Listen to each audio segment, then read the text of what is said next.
Praise the lord. ఈరోజు ఒక సామెత నేర్చుకుందామా? సామెతల గ్రంథం 16వ అధ్యాయం 20వ వచనం.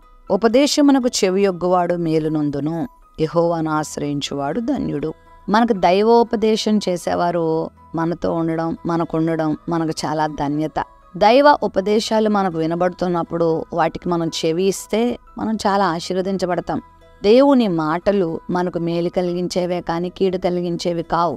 చాలామంది దేవుని మాటలకు చెవినివ్వరు, కానీ తమను పాడు చేసే మాటలకు, తమను నిత్య నరకానికి నడిపించే మాటలకు, తమ జీవితాన్ని సర్వనాశనం చేసేటువంటి అపవాది మాటలకు చెవినిస్తారు. ఏదైనా తోటలో అవ్వ అపవాది మాటలకు చెవిచ్చింది, తద్వారా ఏదైనా తోటల నుండి బహిష్కరించబడింది. మనకు తెలుసు, ఆమె దేవుని మాటలకు చెవిచ్చుంటే, దేవుని మాటకు లోబడి ఉంటే, దేవుని మాటలు హృదయంలో పెట్టుకొని ఉంటే అపవాదికి చెవినిచ్చేది కాదు. మరి ఆమె జీవితం మాత్రమే కాకుండా ఆమె కుటుంబం, ఆమె ద్వారా మానవ జాతి అంతటికీ కూడా శాపాన్ని చేకూర్చిపెట్టింది. ఉపదేశం విందాం, యెహోవాను ఆశ్రయించుదాం.